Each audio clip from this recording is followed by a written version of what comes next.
இன்னைக்கு பாரு வந்து கானா வினோத் அண்ணாக்கிட்டையும் கமருதன்கிட்டையும் ஒன்று பேசுகிறாங்க. அதாவது என்னென்னா, நான் வந்து திவ்யாவை தான் டிஸ்ட்ராக்ட் பண்ணேன், வேணும்னு தான் டிஸ்ட்ராக்ட் பண்ணேன். ஏன்னா அந்த குரூப்பில் யார் டிஸ்ட்ராக்ட் ஆவாங்க, யார் கோவப்படுவாங்கங்கிறது எனக்கு தெரியும். அதை வச்சு நூல் பிடிச்சி தான் நான் என் கேமை விளையாட முடியும். அது என்னோட ஸ்ட்ராட்டஜி. எனக்கு வந்து எஃப்ஜே சுபிக்ஷாவையும் டிஸ்ட்ராக்ட் பண்ண முடியாது. ஸோ இவங்களை டிஸ்ட்ராக்ட் பண்ணேன்னா அங்கே ஒரு சண்டை வரும். அந்த சண்டையை வச்சு எஃப்ஜேயும் சுபிக்ஷாவும் டிஸ்ட்ராக்ட் ஆவாங்கங்கிறதுக்காக தான் நான் வந்து அதை பண்ணேன். எனக்கு யாரை எப்படி டிஸ்ட்ராக்ட் பண்ணணுங்கிறது அவள் எனக்கு சொல்லிக் கொடுக்கக்கூடாது, அவள் எனக்கு டீச் பண்ணக்கூடாது. அவள் சொல்கிறா அவங்கள டிஸ்ட்ராக்ட் பண்ணணும், நான் கேம்லேயே இல்லை, நான் இந்த டீம் அப்படின்னு அவள் எனக்கு சொல்லித்தரா. அவள் எனக்கு சொல்லித்தர யாரும் கிடையாது. யாரை எப்படி பண்ணணுங்கிறத நான் தான் டிசைட் பண்ணுவேன். எங்கே அம்பை ஏகணும் எய்தா எங்கே குத்துங்கிறது எனக்கு தான் தெரியும் அப்படின்னு சொல்லிட்டு பாரு சொல்கிறாங்க. இதே பாரு எல்லாருக்கிட்டையும் டீச் பண்ணுவாங்க. எனக்கு நீங்கள் சொல்லக்கூடாது, என்னோட பர்சனலாக நீங்கள் வரக்கூடாதுன்னு.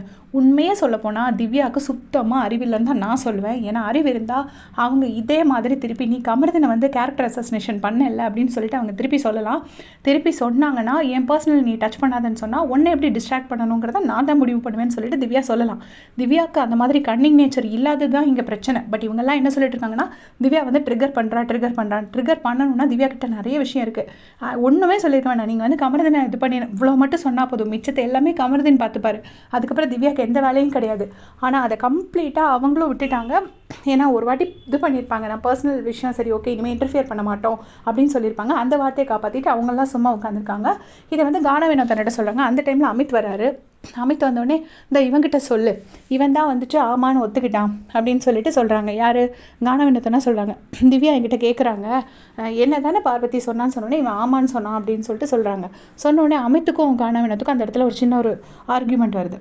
உடனே வந்துட்டு கமருதன் சொல்கிறாரு, திவ்யா பாரு தான் பண்ணுவாங்கிறது திவ்யாக்கே தெரியும்ல, அது எதுக்கு நீங்கள் தேவையில்லாமல் நீங்கள் எதுக்கு அதுக்காக சண்டை போட்டுக்கிறீங்க அப்படின்னோடனே திருப்பவும் பாரு சொல்கிறாங்க, யாரை என்ன பண்ணணுங்கிறத நான் தான் முடிவு பண்ணுவேன் உங்களுக்குள்ள. உடனே சொல்கிறாரு அமித் சொல்கிறாரு, ஆமாம் நான் சொன்னேன் கானா வினோத் கிட்ட, நீ வந்து ட்ரிகர் ஆகாத, ட்ரிகர் பண்ணுறா, நீ ட்ரிகர் ஆகாதன்னு நான் சொன்னேன், ஆனால் இவர் கேட்க மாட்டேங்கிறாருன்னு சொல்லிட்டு அமித் வந்து வினோத் அண்ணாவை சொல்கிறாங்க. உடனே வந்துட்டு அந்த இடத்துல பார்வதி சொல்கிறாங்க, ஆமாம் அதெல்லாம் பற்றி எனக்கு தெரியாது, பட் யாரை என்ன பண்ணணுங்கிறத நான் தான் முடிவு பண்ணுவேன் அப்படின்னு சொல்லிட்டு இருக்காங்க. ஸோ ரிட்டர்னில் இது முதல்ல ஒரு பிளாஸ்மா டிவி டாஸ்க் அதை போட்டு விட்டால் எல்லாமே சரியாயிடும் அப்படின்னு நினைக்கிறேன். பிளாஸ்மா டாஸ்க்கை மட்டும் விஜய் டிவி போட்டு விட்டால் மிச்சத்தை எல்லாத்தையுமே கமருதன் பார்த்துப்பாரு, வேறு எதுவுமே யாருமே பார்த்துக்க வேண்டாம் அப்படின்னு நான் நினைக்கிறேன். அப்போ வந்து திவ்யாவை நோண்டுறத பாரு விட்டுருவாங்கன்னு இது என்னோட ஒப்பீனியன். உங்களுடைய கமெண்ட் சொல்லுங்கள். தேங்க்ஸ் ஃபார் வாட்சிங்.